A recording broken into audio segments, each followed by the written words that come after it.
Halo, apa kabar semua? Kumaha damang? Di video kali ini, kita akan menceritakan tentang alur film Thailand yang diinspirasi oleh kisah nyata, tentang perjalanan pengusaha sukses yang bernama Top Itipat, dan tanpa berlama-lama lagi, berikut adalah video singkat film, The Billionaire. Let's go!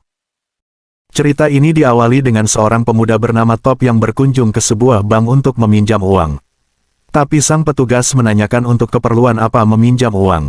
Dan disinilah menjadi titik balik dari sebuah perjalanan Top dimulai. Semua dimulai ketika di sekolah, Top yang aktif bermain game online walaupun sedang dalam pelajaran. Tiba-tiba ada seseorang yang menawar item milik Top seharga $5 Singapura. Awalnya si Top ragu, setelah dipikirkan dengan matang akhirnya si Top pergi meminjam rekening pamannya untuk melakukan transaksi pembayaran, dan uangnya pun dikirim oleh si pembeli. นี่ผมยังมีรองเท้ามังกรอีกตั้ง8 คู่นะ Nah, mulai disinilah jiwa bisnis Top mulai kelihatan. Dari keuntungan menjual item itu Top dapat mentraktir pacarnya jajan basreng, telur gulung dan lain-lain, bahkan si Top pun dapat membeli mobil. Dan tidak lupa si Top pun membeli beberapa unit komputer untuk bisa bermain game. Karena keasikan bermain game si Top sampai lupa sama belajarnya, dan hasilnya si Top pun gagal masuk PTN yang membuat ayahnya pun ngamuk. ต่อไประวังโจทย์ตายพรุ่งนี้เอารถไปคืนเขาแหละ Keesokan harinya, ketika si Top ingin membuka gamenya ternyata akunnya dibanet dikarenakan ketahuan menjual item ke pengguna lain. Nah, momen inilah yang jadi titik balik dari bisnis Top di dunia nyata. Di hari itu dia ingat sebelumnya dapat DVD dari bonus pembelian PS. Setelah Top hitung-hitung bisnis DVD dapat ngasih untung besar, jadi dia berangkat ke tempat dulu dia beli PS untuk ngambil 50 unit DVD. Ternyata DVD yang Top beli rusak semua. Si Top pun marah dan langsung balik lagi ke tempat penjual DVD. พี่เอา DVD พี่เอาพี่ขึ้นไปเลยนะเว้ยเฮ้ย Niatnya mau ngelabrak si penjual malah kena gampar. Setelah kejadian itu ayah si Top nawarin buat ngebiayain kuliahnya si Top tapi ditolak oleh si Top. Si Top pun kuliah tanpa biaya dari ayahnya. Setelah beberapa minggu ospek di kuliahnya, si Top pergi jalan-jalan dan nemuin mesin sangrai otomatis yang menarik minatnya untuk sebuah bisnis kacang di sebuah pameran. เจ้าแรกเลยเหรอพี่ อ๋อ เจ้าแรกน้อง Keesokan si Top ngajak pacarnya yang bernama Lin untuk menemaninya membeli mesin sangrai, tapi pacarnya pun menolak dikarenakan sibuk school teacher-nya. Akhirnya si Top pun jalan sendirian ke tempat mesin sangrai berada. Tanpa berpikir panjang si Top pun membeli mesin tersebut. Ketika sampai di rumahnya, si Top dimarahin sama ayahnya karena membeli mesin tersebut. แต่ต๊อบขอเขาเช่ามาแค่ 50,000 เองไอ้เครื่องนี้เนี่ยนะ Tapi si Top menghiraukan ayahnya dan tetap mau memulai bisnis barunya. Keesokan harinya si Top pergi ke tempat penjual kacang untuk menanyakan proses pembuatan kacang yang enak, dan akhirnya si Top bisa membuat sangrai kacang yang enak. Si Top pun memulai bisnis kacangnya dengan bertempat di sebuah mall, tapi di hari-hari pertamanya, dagangnya si Top tak ada yang laku sama sekali. Keesokan harinya si Top pergi dengan pacarnya ke pasar, nah di sanalah si Top menemui cara pentingnya lokasi strategi dalam berbisnis. จะซื้อเสื้อเหรอ อ๋อ Akhirnya si Top pun memindahkan tempat dagangannya ke depan pintu mall, alhasil dagangan si Top pun lumayan laris. Ketika sedang ujian paman si Top menelpon dikarenakan stok kacangnya sudah habis, si Top pun meminta izin ke petugas ujian untuk mengangkat telepon, tapi dilarang dikarenakan itu bisa dianggap sebagai kecurangan, tapi tiba-tiba si Top meninggal ujiannya itu dan pergi ke tempat jualannya. Keesokannya tempat jualannya si Top kena teguran dikarenakan asap dari mesin kacangnya mengotori atap langit-langit mall, jadi izin jualannya itu pun akan dicabut kalau langit-langit mallnya tidak dibersihkan dalam sehari. Si Top pun langsung bergegas membersihkan langit-langit mall yang kotor tapi si Top gagal melakukannya. เก็บของให้หมด แล้วทางออกอยู่ทางนู้น Alhasil izin jualan si Top pun dicabut. Belum habis memikirkan masalah kemarin, masalah lain pun datang lagi kepada si Top. Ternyata orang tua si Top mempunyai utang dengan jumlah yang begitu besar kepada pihak bank dan semua aset milik ayah si Top akan disita oleh pihak bank.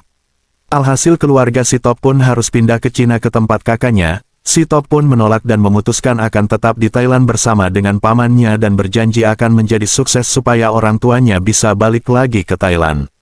Keesokan harinya si Top kembali mengajak Silin pacarnya jalan. Ketika di mobil si Top pun diberikan cemilan rumput laut oleh Silin dan si Top pun mencoba rumput laut itu. Ketika itulah si Top mempunyai ide kembali untuk mencoba bisnis barunya. Si Top pun menjual barang-barang yang dia punya mulai dari bekas bisnis kacang yang dia punya sampai perangkat komputernya dia jual juga. Setelah mempunyai uang hasil menjual barang-barangnya si Top pergi ke dosen ahli teknologi pangan untuk menanyakan soal cara agar rumput lautnya bisa bertahan lama. Lalu si Top memulai bereksperimen menghabiskan bahan baku rumput lautnya untuk digoreng. Di masa ini menjadi bagian tersulitnya si Top dikarenakan rumput laut yang digorengnya tidak menghasilkan rumput laut yang enak. Cobaan lain pun muncul, paman si Top mengalami kecelakaan saat menggoreng rumput laut. Dari kejadian inilah Top mendapatkan keajaiban, Top menggoreng kembali rumput laut terakhirnya yang sebelumnya sudah terendam air hujan ternyata hasilnya sangatlah enak. Keesokannya si Top mengunjungi pamannya yang terbaring di rumah sakit sambil membawakan hasil rumput lautnya si Top. Si paman pun menilai hasilnya sangatlah enak. Beberapa hari kemudian si Top pun memulai lagi bisnis barunya dengan berjualan rumput laut di depan pintu utama mall. Kali ini bisnis si Top cukup berhasil dan dapat menabung 1 juta baht per tahun untuk memulangkan orang tuanya kembali ke Thailand. Namun setelah tahu hutang orang tuanya sekitar 40 juta baht si Top pun kaget. Dari situlah si Top pun mempunyai ambisi untuk berjuang dengan keras dan memperbesar bisnisnya supaya mempunyai keuntungan yang sangat besar. Top pun mendengarkan rekaman semasa di kuliahnya barangkali ada ilmu yang bisa kepake. Karena batu baterainya habis si Top pergi ke 7-Eleven untuk berbelanja. Saat melihat kantong kresek 7-Eleven disitulah si Top teringat gerai 7-Eleven yang ada di mana-mana. Keesokan harinya si Top mendatangi kantor 7-Eleven dan melakukan presentasi untuk produknya. Namun presentasinya ditolak karena harganya yang cukup kemahalan dan kemasannya kurang menarik. Si Top pun pulang dengan penuh rasa kecewa. Di depan rumah si Top bertemu dengan Silin pacarnya. Top pun berdebat panas dengan Silin. Dari perdebatan itulah akhirnya si Top dan Silin mengakhiri hubungannya.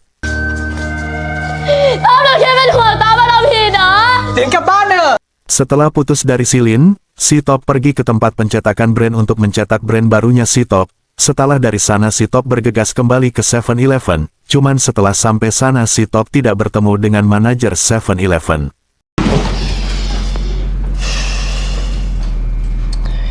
Karena terlalu lama menunggu akhirnya si Top bergegas pulang dan meninggalkan rumput lautnya di lift. Ketika sampai di rumah si Top pun pasrah dan menelpon orang tuanya buat ikut kembali bersama orang tuanya ke China. Tapi di saat yang bersamaan produk yang ditinggalkan si Top di kantor 7-Eleven dicobain oleh orang-orang kantor 7-Eleven, dan mereka pun tertarik memasarkan rumput lautnya. Dan hasilnya si Top dipanggil kembali ke kantor 7-Eleven dan melakukan meeting untuk pemasaran produknya itu.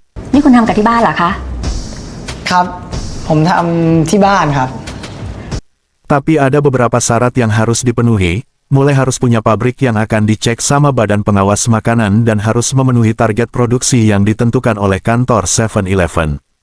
Nah, inilah alasan di awal video si Top melakukan pinjam uang ke bank dengan jumlah yang besar. Cuman karena umur si Top masih 19 tahun dan riwayat orang tua si Top yang punya utang, jadi si bank menolak untuk meminjamkan uang ke si Top. Gak kehabisan akal si Top pun akhirnya menjual mobil yang ia punya untuk dipakai modal.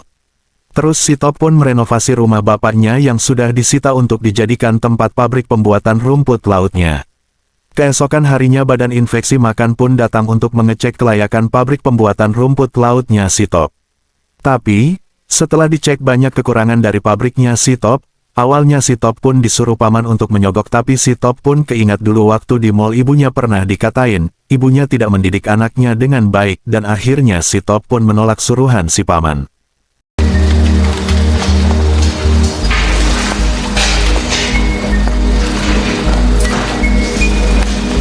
Keesokan harinya si Top menerima surat baik, ternyata pabrik si Top lulus dan diberi izin untuk masuk gerai 7-Eleven.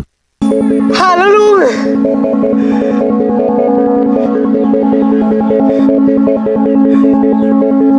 Langkah selanjutnya si Top pun menyiapkan target produksinya dan target pun berhasil terpenuhi. Tapi pengirimannya hampir gagal dikarenakan terlambat 1 jam untuk ditaruh di gudang penyimpanan. Karena si tugas penyimpanan melihat kerja kerasnya si Top sampai mimisan, dan akhirnya si petugas pun membolehkan produknya si Top masuk gudang. Setelah hari yang melelehkan si Top pun langsung menghubungi orang tuanya. Dan film pun diakhiri dengan si Top yang mampu melunasi hutang kedua orang tuanya dan bisa membawa kembali orang tuanya balik ke Thailand. Top เหนื่อยไม่รู้ Kini Top mempunyai 2.500 karyawan dan produknya itu ada banyak di seluruh cabang 7-Eleven. Produknya itu kini ada di 27 negara dan Top pun mempunyai kebun rumput lautnya sendiri di Korea Selatan. Pendapatan Top di tahun 2010 sudah mencapai 2.500 juta baht atau 400 miliar dolar. Pesan yang dapat kita ambil dari film adalah mengajarkan pentingnya belajar dari kegagalan dan menggunakan pengalaman tersebut sebagai batu loncatan untuk meraih kesuksesan di masa depan.